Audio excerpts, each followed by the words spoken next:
صحیح بخاری کی حدیث کی تشریح کر دیں، قوم اور جلسہ میں کتنی دیر ٹھہرنا چاہیے؟ واجب ہے یا مستحب ہے؟ نہیں واجب ہے، سب کا اجماع ہے جی اس کے اوپر، بلکہ نبی علیہ السلام نے حکم فرمایا ہے۔ یہ جو آپ نے حدیث بیان کی، اس سے بھی زیادہ ایک اور سینسٹیو حدیث ہے صحیح بخاری کے اندر، 6251 نمبر حدیث۔ نبی علیہ السلام نے ایک صحابی کو دیکھا، وہ تیزی سے نماز پڑھ رہے تھے۔ نماز پڑھ کے رسول اللہ کی خدمت میں حاضر ہوئے، السلام علیکم کہا، آپ نے کہا وعلیکم السلام ورحمۃ اللہ، نماز پھر سے پڑھو، تم نے نماز نہیں پڑھی، حالانکہ نماز پڑھ کے آیا تھا۔ اس نے نہیں کہا یا رسول اللہ میں نے تو نماز پڑھ لی ہے، دوبارہ پڑھی، دوسری بار، تیسری بار بھی ایسے ہوا، چوتھی بار اس نے کہا یا رسول اللہ مجھے پھر طریقہ بتا دیں۔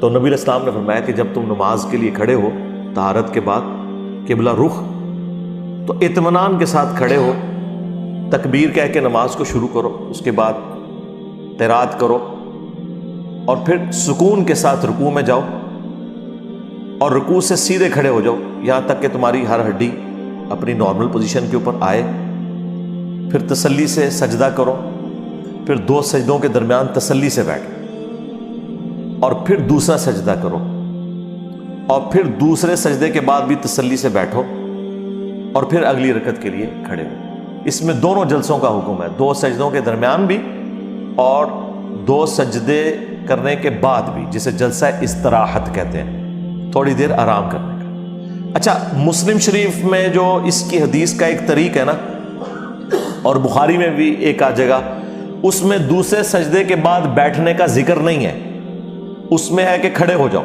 تو بعض لوگ اس حدیث کا سہارا لے کے یہ کہتے ہیں کہ دوسرے سجدے کے بعد بیٹھنا سنت نہیں ہے، تو یہ بالکل غلط ہے، وہ عدم ذکر ہے۔ اور یہ حدیث کے ادنا سے اسٹوڈنٹ کو بھی پتا ہے کہ جب چیزوں کا عدم ذکر ہوتا ہے تو امپلائڈ ہوتا ہے کہ وہ چیزیں بیچ میں شامل ہیں۔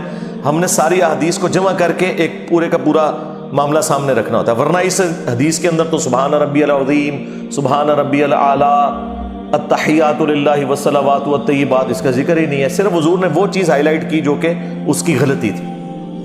مثلا یہاں پہ آپ آتے ہیں اور آپ کو بعض لوگوں نے ناشتہ بھی کیا ہوگا، بعض نے نہیں کیا ہوگا، اور سموسے اور چائے تو سب کو ملیں گے، اور بعد میں آپ سے لوگ پوچھیں تو جس بندے کا جتنا ایکسپیرینس ہوا ہے وہ اتنی بات بیان کر دے گا، لیکن وہ سارے بندوں کی گفتگو کو ایک جگہ جمع کریں گے تو آپ کو پتہ چلے گا کہ وہاں کون کون سا ایونٹ پرفارم ہوا تھا۔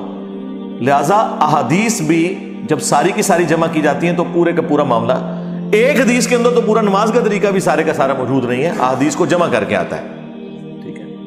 اور یہ بالکل واجب ہے جی قومے میں، یعنی ربنا لک الحمد کہہ کے اتنی دیر کھڑے ہونا کہ ہر ہڈی اپنی جگہ پر آ جائے، تھوڑی دیر کے لیے اسٹے کرنا، کم از کم ایک بار سبحان اللہ کے برابر تو کریں، اسی کو اسٹے کرنا کہیں گے، اور پھر آپ سجدے کے لیے جھکیں۔ ویسے تو بخاری مسلم میں حدیث ہے کہ اللہ کے نبی علیہ السلام رکوع کے بعد اتنی دیر کھڑے ہوتے، صحابہ کہتے ہیں کہ ہم گمان کرتے کہ نبی علیہ السلام سجدے میں جانا ہی بھول گئے جی، اور 2 سجدوں کے درمیان اتنا بیٹھتے کہ ہم گمان کرتے کہ دوسرا سجدہ کرنا بھول گئے۔ اور یہ نبی علیہ السلام کی فرض نماز کا حال ہے، جو آپ کی نفلی نماز ہے اس کی تو لینتھ آپ چھوڑ دیں، اور یہاں پر ماشاءاللہ کیا پڑھنا چاہیے، نعوذ باللہ، ائمہ حضرات 4 رکعتیں جو ہیں وہ 4 سے 5 منٹ میں ختم کر دیتے ہیں۔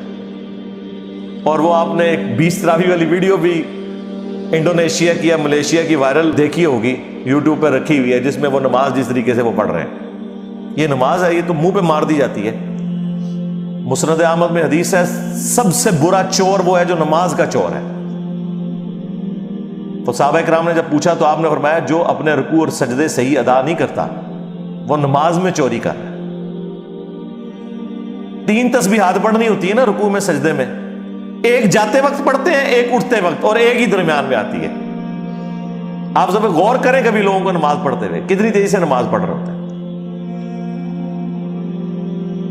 اور نبی علیہ السلام سکون سے نماز پڑھتے تھے۔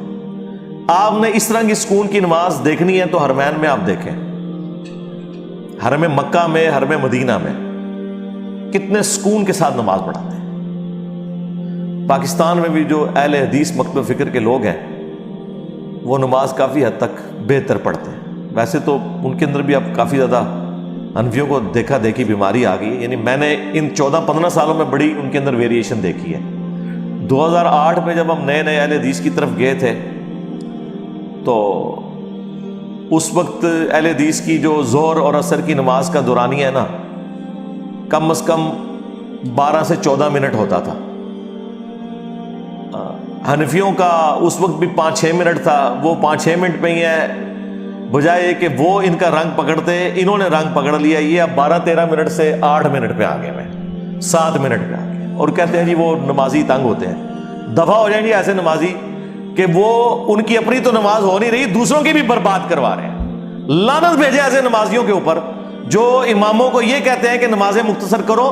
وہ آپ کو یہ کہہ رہے ہیں کہ تمہاری نمازیں لپیٹ کے تمہارے منہ پہ ماری جائیں. یار آپ نے وضو کا تکلیف اٹھائی, کاروبار چھوڑنے کی مشقت اٹھائی, ٹائم نکال کے مسجد میں آئے اس لیے کہ یہ نماز لپیٹ کے آپ کے منہ پہ مار دی جائے ان چند بابوں کے پیچھے جنہیں کام ہی کوئی نہیں ہے. گھر والوں نے بھی ٹھڈے مار کے انہیں نکالا ہے کہ جا کے مسجد میں جا کے نا جو مسجد میں کوئی بچے آئے میں نا انہیں وہاں سے نکالیں ڈانٹ کے یا جا کے اذان دیں اور باقی ساری گپے شپے وہاں ماریں گے. نماز ہوگی تو وہ امام مسجد کہیں گے ذرا ہولی پڑھاؤ جی, نماز ہلکی پڑھاؤ. اور نکلو اتوں یہ مسجد کا ماحول خراب کیتے ہیں تسی. خود تو اپنی نماز برباد کروا رہے ہو, دوسروں کی نمازیں کیوں برباد کر رہے ہو. تو یہ زیادہ یہ جو بابے ہیں نا یہ تنگ کرتے ہیں. یعنی بابے ایک دین کے بابے بھی جو ہے نا وہ بھی مصیبت بنے تو اے بابے بھی اللہ ماشاءاللہ اچھے بابے بھی ہوں گے. آپ کو مسئلہ ہے میرے بھائی آپ کرسی پہ بیٹھ کے نماز پڑھ لو. یہی بابا آپ کو جوتیوں والی جگہ کے اوپر پالیٹکس کے اوپر آدھا گھنٹہ تقریر کرتے ہوئے نظر آئے گا جو مسجد میں جا کے کہے گا جی ذرا ہلکی نماز پڑھائیں جی. سنت ہے کیڑی سنت ہے سرکار پتہ ہے وہ ہلکی نماز کی جو حدیث ہے بخاری مسلم میں وہ سورہ البقرہ سورہ آل عمران پڑھا دی تھی. تو نبی اسلام نے کہا ذرا ہاتھ ہولا رکھ. یعنی پہلے 4 پارے پڑھے ہیں تو 4 پارے والے کو جب کہا کہ جائے کہ ہاتھ ہولا رکھ تو کیا ہے کہ 1 پارا پڑھا لو. آپ والی نماز تھی وہ. نبی علیہ السلام کی تو باقاعدہ آیات کی تعداد تک نقل ہوئی ہے. ایک تو آپ ترتیل سے پڑھتے تھے, بخاری مسلم میں آتا ہے کہ صحابہ اکرام کہتے ہیں کہ ہم ظہر میں نبی علیہ السلام کے پیچھے جو آپ کا قیام ہے نا وہ 30 آیات کے برابر ہوتا تھا کم از کم. اور 30 آیات کر کے نہیں اینڈ تعلمون پتہ ہی نہیں کہ پڑھے تعلمون. اچھا اور اتنے ہوشیار ہیں وہ صورتیں جو لوگوں نے زبانی یاد کی ہوتی ہے نا وہ بڑی آستہ پڑھیں گے. یہ آپ تراویح میں دیکھیں سورہ یاسین سورہ ملک جب پڑھتا ہے نا وہی امام ایک ایک موتیوں کی طرح لفظ آپ کو سنائی دے گا اور باقی آپ کو سمجھ ہی نہیں آئے گی کیونکہ ادھر اسے خطرہ ہوتا ہے کہ اتنے زیادہ لقمہ دینے والے پیچھے کھڑے ہوئے. یہ آپ نے میری بات یاد رکھنی ہے. اب آپ نے غور کرنا ہے کہ جو صورتیں لوگوں کو زبانی یاد ہے نا آپ کبھی یہ تراویح میں وہ صورتیں پڑھتے ہوئے ان کو سنیں وہاں آگے ان کی سپیڈ بھی کم ہو جائے گی, ایک ایک تلفظ بھی واضح ہوگا, انہیں پتہ ہے لوگوں نے پیچھے لقمہ دینا ہے. جیسے ہی وہ گزر جائیں گی پھر وہی ان کا تماشا شروع ہو جائے گا. ہاں اہل حدیث سکون سے پڑھتے ہیں. جتنی دیر میں ان کی 40 تراویحیں بھی ختم ہو جائیں نا اہل حدیث کی 8 تراویح ختم نہیں ہوتی. تسلی سے 1.5-2 گھنٹے کے اندر وہ 8 تراویح اپنی 1-1.25 پارہ جو پڑھ رہے ہیں وہ سکون کے ساتھ پڑھتے ہیں. باقی تو سارے نماز کا حلیے بگاڑ کے رکھ دیا اور کہتے ہیں نبی علیہ السلام نے کہا ہلکی نماز پڑھاؤ. ہلکی نماز یہ والی ہے, یہ الگ دوسرے الگ ہے. یہ نماز کہاں سے ہے؟ وہ جیسے کوئی ہلکا کتا کسی کو کاٹ دے تو وہ بھاگے گا آگے. نماز میں یہ صورتحال ہوتی ہے. تو یہ سکون کے بغیر نماز کوئی نہیں ہے جی, یہ ذہن میں رکھیے گا تسلی سے. سنن نسائی میں حدیث ہے انس بن مالک کہتے ہیں کہ بڑے عرصے کے بعد میں نے کسی ایسے شخص کے پیچھے نماز پڑھی کہ جو بالکل رسول اللہ کی طرح نماز پڑھاتا ہے. عمر بن عبدالعزیز جب وہ گورنر بنے مدینہ شریف میں تو انس بن مالک جو نبی علیہ السلام کے خادم تھے 10 سال وضو کروایا تو وہ ان کے پیچھے نماز پڑھتے تھے اور ان کی نماز کی تعریف کرتے تھے اور پھر ساتھ فرماتے تھے کہ ہم رسول اللہ کے پیچھے صلی اللہ علیہ وآلہ وسلم رکوع اور سجدوں کی تسبیحات 10 تک بھی شمار کیا کرتے تھے. 10 کا فگر آیا ہے, 10 بار سبحان ربی العظیم پڑھنے میں کتنا ٹائم چاہیے؟ آپ کیا سمجھتے ہیں کہ نبی علیہ السلام و صحابہ کرام یہ پڑھتے ہوں گے سبحان ربی العظیم سبحان ربی العظیم سبحان ربی العظیم؟ یہ تو پڑھنا ہی حرام ہے، یہ تو مطلب ہی بدل جائے گا۔ بہت تیزی سے بھی پڑھیں گے سبحان ربی العظیم، اس کی ذرا کیلکولیشن کریں 10 دفعہ۔ خیر وہ تو اس طرح نہیں پڑھتے ہوں گے، ان کے لیے تو نماز سب کچھ تھا۔